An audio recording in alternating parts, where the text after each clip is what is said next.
Guarantee ಯೋಜನೆಗಳ ಮೂಲಕ ರಾಜ್ಯದಲ್ಲಿ ಅಧಿಕಾರಕ್ಕೇರಿರುವಂತಹ ಕಾಂಗ್ರೆಸ್ ಇದೀಗ ಮತ್ತೊಂದು ಯೋಜನೆ ತರಲು ಸಜ್ಜಾಗಿದೆ. ಪುರುಷರಿಗೂ ಕೂಡ ಉಚಿತ ಬಸ್ ಪ್ರಯಾಣಕ್ಕೆ ಸರ್ಕಾರ ಚಿಂತನೆ ನಡೆಸಿದೆ. ವಯೋಮಿತಿ ನಿಗದಿ ಮಾಡಿ ವೃದ್ಧರಿಗೆ ಶಕ್ತಿ ಯೋಜನೆ ನೀಡುವ ಬಗ್ಗೆ ಚರ್ಚೆ ಮಾಡಲು ಡಿಸಿಎಂ ಡಿಕೆ ಶಿವಕುಮಾರ್ ತೀರ್ಮಾನ ಮಾಡಿದ್ದಾರೆ. ಈ ಬಗ್ಗೆ ಚರ್ಚೆ ಮಾಡಿ ಒಂದು ವಯೋಮಿತಿ ತನಕ ಫ್ರೀ ಬಸ್ ಯೋಜನೆ ನೀಡುವ ಬಗ್ಗೆ ಯೋಚಿಸಿ ಕ್ರಮ ವಹಿಸಲಾಗುವುದು ಅಂತ ಭರವಸೆಯನ್ನ ಕೊಟ್ಟಿದ್ದಾರೆ. ರಾಜ್ಯದಲ್ಲಿ ಬೈ ಎಲೆಕ್ಷನ್ ಕಾವು ಈಗಷ್ಟೇ ತಣ್ಣಗಾಗಿದೆ. ಆದರೆ ಚನ್ನಪಟ್ಟಣದಲ್ಲಿ ಫಲಿತಾಂಶಕ್ಕೂ ಮೊದಲೇ ಸೈನಿಕ ಶಸ್ತ್ರತ್ಯಾಗ ಮಾತನಾಡಿದ್ದು ಜಮೀರ್ ಅವರ ಕರಿಯ ಹೇಳಿಕೆಯಿಂದ ಕಾಂಗ್ರೆಸ್ಗೆ ಹಿನ್ನಡೆಯಾಗಿದೆ ಅಂತ ಹೇಳಿಕೆ ಕೊಟ್ಟಿದ್ದಾರೆ. ಚನ್ನಪಟ್ಟಣದಲ್ಲಿ ಮಾತನಾಡಿದ ಯೋಗೇಶ್ವರ್ ಫಲಿತಾಂಶಕ್ಕೂ ಮುನ್ನವೇ ಸೋಲಿನ ಸುಳಿವನ್ನ ನೀಡಿದ್ದಾರೆ. ಇನ್ನು ಸಚಿವ ಜಮೀರ್ ಅವರ ಮಾತುಗಳು ಮತಗಳ ಮೇಲೆ ಎಫೆಕ್ಟ್ ಆಗಿದೆ. ಕ್ಷೇತ್ರದಲ್ಲಿ ಸಮಬಲದ ಹೋರಾಟ ಇದ್ದು ಫಲಿತಾಂಶ ಏನ್ ಬೇಕಾದ್ರೂ ಆಗಬಹುದು ಅಂತ ಹೇಳಿದ್ದಾರೆ. ಆ ಥರ ಒಳಸಂಚು ಉಪಚುನಾವಣೆಗಳಲ್ಲಿ ನಡೆಯಲ್ಲ. ಜಮೀರ್ ಅವರು ಕೂಡ ಭಾಳಷ್ಟು ಮತಗಳನ್ನು ಕ್ರೋಢೀಕರಣ ಮಾಡೋ ಪ್ರಯತ್ನದಲ್ಲಿ ಮಾಡಿದ್ದಾರೆ. ಅವ್ರ ಮಾತಿನ ರಭಸದಲ್ಲಿ ಒಂದಷ್ಟು ಹಳೆಯ ಸ್ನೇಹ ವಿಶ್ವಾಸಕ್ಕೆ ಮಾತಾಡಿರ್ಬೋದು. ಅದು ಮಾಧ್ಯಮಗಳು ಅದನ್ನು ಪ್ರಮುಖವಾಗಿ ಅದನ್ನು ಪ್ರಚಾರ ಮಾಡಿ ರಾಜ್ಯದಲ್ಲಿ ಅದನ್ನು ದೊಡ್ಡ ಸುದ್ದಿ ಮಾಡಿ ಮತದಾರರ ಮೇಲೆ ಪ್ರಭಾವ ಬೀರ್ತಕ್ಕಂಥ ವಿಶ್ಲೇಷಣೆ ಕೂಡ ಮಾಡಿಬಿಟ್ಟು ಭಾಳ ಜನ ನಾನು ಸುದ್ದಿ ವಿಶ್ಲೇಷಣೆ ಮಾಡೋರು ಕೂಡ ಹೇಳಿದ್ರು ಅದ್ರ ಬಗ್ಗೆ. ಸೋಲಿಸಿ ಅವ್ರನ್ನ ಯಾರು ಜಮೀರ್ ವಿರುದ್ಧ ಹೇಳಿಕೆ ಕೊಟ್ಟವ್ರನ್ನ ಸೋಲಿಸಬೇಕು ಮತದಾರರು ಅಂತ. ನೋಡೋಣ ರಿಸಲ್ಟ್ ಬರುತ್ತಲ್ಲ ನೋಡೋಣ. ಇಲ್ಲ ಆ ಥರ ನಾನು ಯಾವುದೇ ದುರುದ್ದೇಶ ಉಟ್ಕೊಂಡು ನನ್ನನ್ನು ಮುಟ್ಟಿದ್ರೆ ರಾಜ್ಯದ ಜನ ಸುಮ್ಮನಿರಲ್ಲ ಅಂತ ವಾರ್ನ್ ಮಾಡಿದ ಸಿಎಂ ಸಿದ್ದರಾಮಯ್ಯರ ಹೇಳಿಕೆಗೆ ಈಗ ಕೇಂದ್ರ ಸಚಿವ ವಿ ಸೋಮಣ್ಣ ಟಾಂಗ್ ಕೊಟ್ಟಿದ್ದಾರೆ. ಬೆಳಗಾವಿಯಲ್ಲಿ ಮಾತನಾಡಿದ ಸೋಮಣ್ಣ, ಸಿದ್ದರಾಮಯ್ಯ ಅವರನ್ನ ಯಾರಾದ್ರೂ ಮುಟ್ಟೋಕ್ಕಾಗುತ್ತಾ? ಯಾರಾದರೂ ಸಿಎಂ ಮುಟ್ಟಿದ್ರೆ ಪೊಲೀಸರು ಕೇಸ್ ಹಾಕ್ತಾರೆ. ಆದ್ರಿಂದ ನಿಮ್ಮನ್ನ ಯಾರು ಮುಟ್ಟೋದು ಬೇಡ, ನೀವೇ ಇವರೆಲ್ಲರನ್ನ ಮುಟ್ಟಿ ಅಂತ ವ್ಯಂಗ್ಯವಾಡಿದ್ರು. ಇಷ್ಟು ಮಾತ್ರವಲ್ಲ, ಕರ್ನಾಟಕದ ಒಳಗೆ ಸಿದ್ದರಾಮಯ್ಯರಂತ ರಾಜಕಾರಣಿಯನ್ನ ಕೆಣಕಿ ಉಳಿದವರುಂಟೆ. ಇಷ್ಟಕ್ಕೂ ಸಿದ್ದರಾಮಯ್ಯ ಅವರನ್ನ ಕೆಣಕಿದ್ದು ಕಾಂಗ್ರೆಸ್ ಹೈಕಮಾಂಡ, ಬಿಜೆಪಿ ಹೈಕಮಾಂಡ ಅನ್ನೋ ಪ್ರಶ್ನೆ ಮೂಡಿದೆ. ಮುಖ್ಯಮಂತ್ರಿ ಬಿಟ್ಟಿದ್ರೆ ಯಾರು ಸುಮ್ಮನೆ ಇರಬೇಕು? ಮುಖ್ಯಮಂತ್ರಿ ಏನಾಯ್ತದೆ, ಪೊಲೀಸರು ಇರ್ತಾರೆ, ಕೇಸ್ ಹಾಕ್ತಾರೆ ಅಲ್ವಾ? ಹಾಗಾಗಿ ಆ ಅರ್ಥದಲ್ಲಿ ಅವ್ರೇನೋ ಮಾತಾಡಿರ್ಬೋದು. ಸಿದ್ದರಾಮಯ್ಯರು ಒಬ್ಬ ಅನುಭವಿ ರಾಜಕಾರಣಿಗಳಿದ್ದಾರೆ, 2 ಬಾರಿ ಮುಖ್ಯಮಂತ್ರಿಗಳಾಗಿದ್ದಾರೆ. ಅವ್ರು ಏನು ಮಾತಾಡ್ತಾ ಇದ್ದೀನಿ ಅಂತದ್ದು ಅವ್ರ ವಿವೇಚನೆಗೆ ಬಿಡ್ತಾರೆ. ಇನ್ನು ಕಾಂಗ್ರೆಸ್ ಸರ್ಕಾರ ಬೀಳಿಸಲು 50 ಕೋಟಿ ರೂಪಾಯಿ ಆಫರ್ ನೀಡಲಾಗಿದೆ ಅನ್ನೋ ಸಿದ್ದರಾಮಯ್ಯ ಆರೋಪಕ್ಕೆ ಎಂಎಲ್ಸಿ ಸಿಟಿ ರವಿ ಟಾಂಗ್ ಕೊಟ್ಟಿದ್ದಾರೆ. ಬೆಂಗಳೂರಿನಲ್ಲಿ ಮಾತನಾಡಿದ ಸಿಟಿ ರವಿ, ಅವರ ಶಾಸಕರ ಮೇಲೆಯೇ ಸಿಎಂ ವಿಶ್ವಾಸವನ್ನ ಕಳೆದುಕೊಂಡಿದ್ದಾರೆ. 50 ಕೋಟಿ ರೂಪಾಯಿ ಆಫರ್ ನೀಡಿದ್ರ ಬಗ್ಗೆ ಸಾಕ್ಷಿ ಇದ್ರೆ ದೂರು ಕೊಡಿ. ಭ್ರಷ್ಟಾಚಾರದ ಹಗರಣ ಮುಚ್ಚಿಕೊಳ್ಳಲು ಸುಳ್ಳಿನ ಕಂತೆಯನ್ನ ಕಟ್ತಾ ಇದ್ದಾರೆ ಅಂತ ಕಿಡಿಕಾರಿದರು. ನೀವು ಹೇಳಿದಿರಿ ಭಾರತೀಯ ಜನತಾ ಪಾರ್ಟಿ 50 ಕೋಟಿ ಕೊಟ್ಟು ಶಾಸಕರನ್ನ ಖರೀದಿ ಮಾಡ್ಲಿಕ್ಕೆ ಹೊರಟಿದೆ ಅಂತ ಹೇಳಿ. ನಾನು ನಿಮ್ಮನ್ನು ಕೇಳಕ್ ಬಯಸ್ತೀನಿ, ನಿಮ್ಮ ಪಾರ್ಟಿ ಶಾಸಕರು ಅಷ್ಟೊಂದು ದುರ್ಬಲರ? ನಿಮ್ಮ ಪಾರ್ಟಿ ಶಾಸಕರು ಈ ಖರೀದಿ ಮಾಡಲಿಕ್ಕೆ ಕುದುರೆನೋ ಕತ್ತೆನೋ ದನನೋ, ಕುದುರೆ ಕತ್ತ ದನವನ್ನು ಖರೀದಿ ಮಾಡಬಹುದು. ಬದ್ಧತೆ ಇರುವಂತ ಯಾವುದೇ ಶಾಸಕರನ್ನ ಖರೀದಿ ಮಾಡ್ಲಿಕ್ಕೆ ಸಾಧ್ಯ ಇಲ್ಲ. ನನಗನ್ಸುತ್ತೆ ನಿಮ್ಮ ಆರೋಪ ಅದು ಆಧಾರ ಇಲ್ಲದ ಆರೋಪ.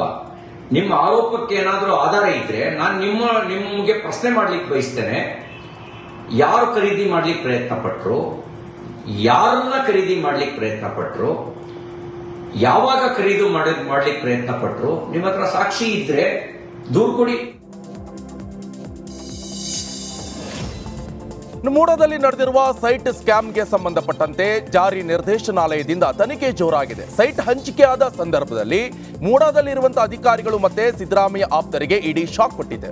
ಇನ್ನು ಸಿಎಂ ಆಪ್ತರಾದ ಶಿವಣ್ಣ, ಮಾಳಿಗೆ ಶಂಕರ್, ಮರಿಗೌಡರನ್ನ ವಿಚಾರಣೆ ನಡೆಸಲಾಗಿದೆ. 2004ರಲ್ಲಿ ತಹಶೀಲ್ದಾರ್ ಆಗಿರುವಂತಹ ಮಾಳಿಗೆ ಶಂಕರ್, ಮೂಡಾ ಮಾಜಿ ಅಧ್ಯಕ್ಷ ಮರಿಗೌಡ ಹಾಗೆ ಮರಿಗೌಡನ ಆಪ್ತ ಶಿವಣ್ಣ, ಈ ಮೂವರಿಗೂ ಕೂಡ ಇಡಿ ಕಚೇರಿಯಲ್ಲಿ ಅಧಿಕಾರಿಗಳು ಪ್ರಶ್ನೆ ಮೇಲೆ ಪ್ರಶ್ನೆ ಮಾಡ್ತಿದ್ದಾರೆ. ಈ ಮಧ್ಯೆ ಸಿದ್ದರಾಮಯ್ಯ ಹಾಗೆ ಸಿಎಂ ಪತ್ನಿ ಪಾರ್ವತಿಗೂ ಇಡಿ ನೋಟಿಸ್ ಕೊಡುತ್ತೆ ಅಂತ ಸ್ನೇಹಮಯಿ ಕೃಷ್ಣ ಬಾಂಬ್ ಸಿಡಿಸಿದ್ದಾರೆ. ಸಾಕಷ್ಟು ಸಾಕ್ಷ್ಯಗಳನ್ನು ಜಾರಿ ನಿರ್ದೇಶಾಧಿಕಾರಿಗಳು ಈಗಾಗಲೇ ಸಂಗ್ರಹ ಮಾಡಿದ್ದಾರೆ, ಮತ್ತಷ್ಟು ಸಂಗ್ರಹ ಮಾಡ್ತಾರೆ. ಸೊ ಇದೆಲ್ಲಾದ ನಂತರ ಸಿದ್ದರಾಮಯ್ಯ ಅವ್ರನ್ನ ಮತ್ತು ಅವ್ರ ಪತ್ನಿ ಪಾರ್ವತಿಯವ್ರನ್ನ, ಅವ್ರ ಮಾಮಯ್ಯದ ಮಲ್ಲಿಕಾರ್ಜುನ ಸ್ವಾಮಿ ಅವ್ರನ್ನೂ ಕೂಡ ನೋಟಿಸ್ ಕೊಟ್ಟು ಜಾರಿ ಅವ್ರನ್ನ ವಿಚಾರಣೆಗೊಳಪಡಿಸೋಂಥ ಎಲ್ಲ ಸಾಧ್ಯತೆ ಇದೆ.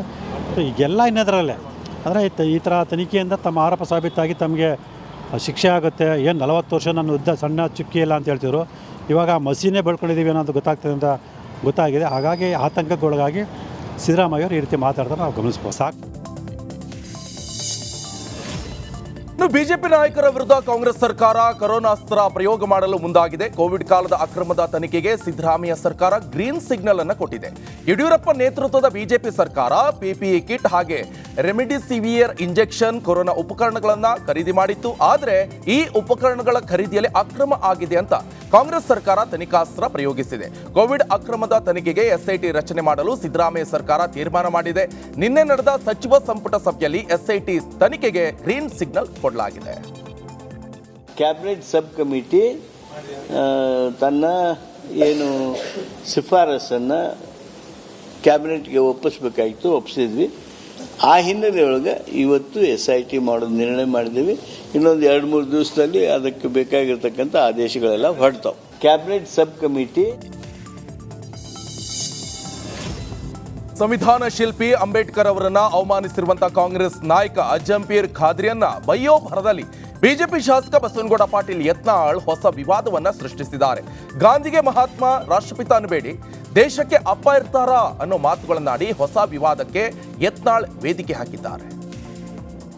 ಇಲ್ಲ ಅಂಬೇಡ್ಕರ್ ವಿಚಾರ ಓದಿಲ್ಲ ನಮ್ಮ ಜನ, ಅದೇ ದುರ್ದವಿ ದೇಶದ್ದು. ಬರೀ ಗಾಂಧಿ ಬೆನ್ನು ಹತ್ಯಾರ ನಾವು ಮಾಡು. ಗಾಂಧಿಗಿಂತ ಶ್ರೇಷ್ಠ ಮನುಷ್ಯ ಅಂಬೇಡ್ಕರ್ ಅವಾಗ ಹೇಳಿದ್ರು, ಈ ಮಹಾತ್ಮನ ಅನ್ಬೇಡ್ರಿ, ರಾಷ್ಟ್ರಪಿತ ಅನ್ಬೇಡ್ರಿ ಅಂತ. ರಾಷ್ಟ್ರಪಿತ ಹೆಂಗೆ ಆಗ್ತಾನೆ ರೀ? ದೇಶಕ್ಕೆ ಗಂಡಿರ್ತಾನ ಹಂಗೆ ಅದನ್ನು ಅಂಬೇಡ್ಕರ್ ಹೇಳ್ಯಾರ, ನಾ ಅಲ್ಲ. ನೀವು ಮತ್ತೆ ವಿವಾದಾತ್ಮಕ ಹೇಳಿಕೆ ಅನ್ಬೇಡ್ರಿ, ಮರ್ಯಾದೆ ಇಲ್ಲ. ನಮಸ್ಕಾರ, ಕರ್ನಾಟಕ ಪ್ರೈಮ್ ಟೈಮ್ಗೆ ಸ್ವಾಗತ. ನಾನು ಜಯಪ್ರಕಾಶ್ ಶೆಟ್ಟಿ. ಇಡೀ ಕರ್ನಾಡು ಇವತ್ತು ರೆಬೆಲ್ ಆಗಿ ನಿಂತಿದೆ. ಈ ಹಗರಣಗಳನ್ನು ಸದನದಲ್ಲಿ ಪ್ರಸ್ತಾಪ ಮಾಡಲು ಕೂಡ ಕಾಂಗ್ರೆಸ್ ಹಿಂದೇಟು ಹಾಕಿದ್ದೇಕೆ? ನಿಮ್ಗೆ ಸಂಬಳ ಅದಕ್ಕೆ, ನಿಮಗೆ ವಾಹನ ಅದಕ್ಕೆ, ನಿಮಗೆ ವೆಪನ್ ಅದಕ್ಕೆ, ನೀವು ಅದನ್ನು ಸೆರೆ ಹಿಡಿಬೇಕಾಗಿತ್ತು. ನೀವು ವಿದ್ಯುತ್ ಬರ ಇದೆ ಅಂತ ಹೇಳ್ತಾ ಇದ್ದೀರಿ, ಎಲ್ಲಿ ಬರ ಇದೆ ನೀವು ಹೇಳಬೇಕು. ಪಾಕಿಸ್ತಾನ್ ಆಕ್ಯುಪೈಡ್ ಕಾಶ್ಮೀರ್ ಅದು ಎಂದೆಂದಿಗೂ ನಮ್ಮದು. 40 ಮೆಷಿನ್ಗಳು ತಂದಿತ್ತು ನೋಟ್ ಎಣಿಸುವುದಕ್ಕೆ, ಅದೇ ಹಾಳಾಯಿತು. ಮಥುರಾದ ಗಲಾಟೆ ಇದೆಯಲ್ಲ, ಅದು ಸ್ಥಳೀಯವಾಗಿ ಕೂತು ಪರಿಹರಿಸಬಹುದಾದಂಥ ಕಾನೂನಿದೆ. ಗ್ಯಾರಂಟಿ ಯೋಜನೆಯಿಂದ ನಷ್ಟ ಆಗಿದೆ, ಲಾಭ ಆಗಿದೆ, ದಯವಿಟ್ಟು ಹೇಳಿ. Dawood Ibrahim most wanted criminal ಯಾವಾಗಾದ ಅಂದರೆ ಇಲ್ಲಿ ತನಕ ಭಾರತ ದೇಶದಲ್ಲಿ ಓರ್ವ ದಲಿತ ಪ್ರಧಾನಿಯಾದಂಥ ಇತಿಹಾಸವೇ ಇಲ್ಲ.